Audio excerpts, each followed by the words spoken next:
ہے، ان کی موجودگی میں حسین کے غلاموں بہت بڑی بات پیش کرنے لگا ہوں۔ اور بڑی بات کیا ہے؟ وہ بڑی بات یہ ہے کہ آج تک جو ہم اپنی آنکھوں سے دیکھتے ہیں، آسمان پر جو سورج چمکتا ہے بڑی آب و تاب کے ساتھ چمکتا ہے، جب اس کی شعاعیں زمین پر تیزی کے ساتھ پڑتی ہیں ہم گرمی کو محسوس کرتے ہیں، ہم کہتے ہیں گرمی ہو رہی ہے، بار بار نہانے کے لیے تیار ہو جاتے ہیں، اپنے جسم سے کپڑوں کو نکال دیا کرتے ہیں، کوئی کولر چلاتا ہے، کوئی اے سی میں لیٹتا ہے، کوئی پنکھا چلاتا ہے۔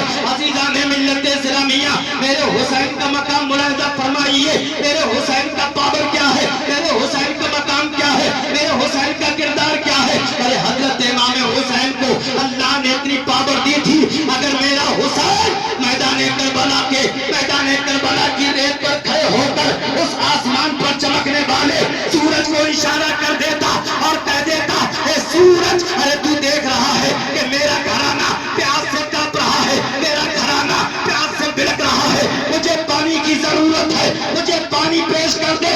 قسم خدا کی، تو سورج جو آسمان سے گرمی کی شعاعیں پھینک رہا تھا، اگر حسین کا اشارہ ہو جاتا تو وہ آگ کو پھینکنے کی بجائے، گرمی کو پھینکنے کی بجائے حضرت حسین کے اشارے پر پانی لا کر پیش کر دیتا اور کہہ دیتا، حسین ہم تمہارے اشارے کے منتظر تھے، آپ نے اشارہ کر دیا، یہ حق اور سچ ہے۔ اب تک میرا کام گرمی کو پھینکنا تھا، مگر جب آپ کا اشارہ ہو گیا ہے تو میں آپ کے لیے پانی لے کر آ گیا ہوں۔ شاعر پیش کرتا ہے، شاعر فرماتا ہے کہ حسینی قافلے کی پیاس کا جب ذکر ہوتا ہے، ارے دریا تو دریا ہے، سمندر کانپ جاتا ہے، اور ہم رضا والے جو لے لے نام اپنے اعلیٰ حضرت کا، تو پھر سن کر کے کیوں 24 نمبر کانپ جاتا ہے۔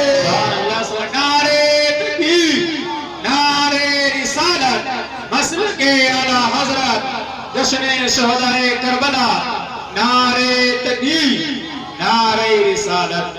سبحان اللہ، سبحان اللہ۔ اب یہ بتائیے، بات سمجھ میں آ رہی ہے؟ آپ نے انگلی کر دی اس میں نا، انگلی مت کرنا بھائی جان۔ کئی رات میں متواتر ہو چکی ہیں، اور حضرت امام حسین کا صدقہ ابھی تو ہمیں کئی دن کھانا ہے۔ اللہ تبارک و تعالی سب کے والدین کو سلامت رکھے۔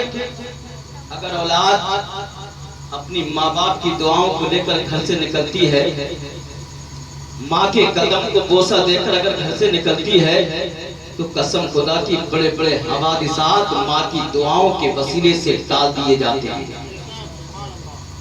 میں نے جو نبی کا فرمان آپ کے سامنے پیش کیا، آقا فرماتے ہیں، حسین منی و انا من الحسین۔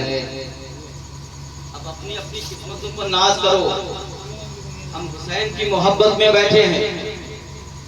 آقا نے فرمایا، حسین مجھ سے ہے، میں حسین سے ہوں، حسین میرا ہے، میں حسین کا ہوں، جو حسین کا ہے وہ میرا ہے، جو حسین سے محبت کرتا ہے وہ مجھ سے محبت کرتا ہے، جو حسین سے دشمنی رکھتا ہے وہ مجھ سے دشمنی رکھتا ہے۔ نبی اکرم صلی اللہ علیہ وسلم کی چچی ہیں جن کو حضرت ام الفضل کہا جاتا ہے۔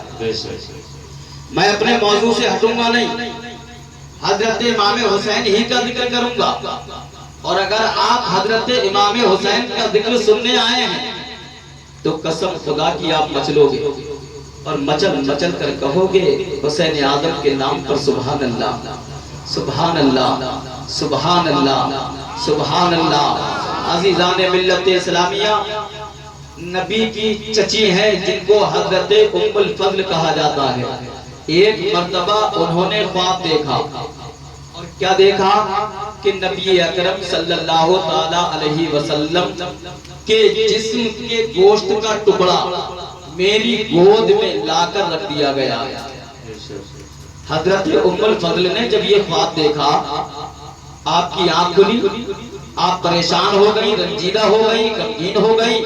جب صبح کی سفیدی نمودار ہوئی حضرت ام الفضل نبی کی بارگاہ میں پہنچ گئی. آقا نے ارشاد فرمایا اے میری چچی جان یہ تو بتائیے آپ پریشان کیوں ہیں, آپ کے چہرے پر غمگینی کے آثار کیوں ہیں, آپ رنجیدہ کیوں ہیں, آپ کے چہرے پر غمگینی کے آثار نظر آ رہے ہیں, آخرکار وجہ کیا ہے؟ حضرت ام الفضل کہتی ہیں یا رسول اللہ آج رات میں نے بڑا خطرناک خواب دیکھا ہے, بڑا بھیانک خواب دیکھا ہے, بڑا غمزدہ خواب دیکھا ہے, بڑا رنجیدہ ہونے والا خواب دیکھا ہے.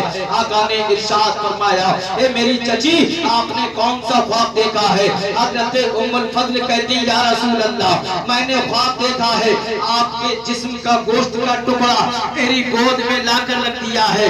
آقا نے جب اتنا سنا تھا, سننے کے بعد آپ مسکرانے لگتے ہیں اور مسکرا کر کہتے ہیں اے چچی جان اگر آپ نے یہ خواب دیکھا ہے تو آپ رنجیدہ مت ہو, آپ پریشان مت ہو, آپ غمگین مت ہو. ارے تم نے جو دیکھا ہے میرے جسم کا گوشت کا ٹکڑا آپ کی گود میں لا کر رکھ دیا ہے تو تمہیں پریشان ہونے کی ضرورت نہیں ہے, بلکہ اس خواب کی تعبیر یہ ہے کہ میری بیٹی فاطمہ کے یہاں بیٹا پیدا ہوگا اور وہ سب سے پہلے تمہاری گود میں دیا جائے گا.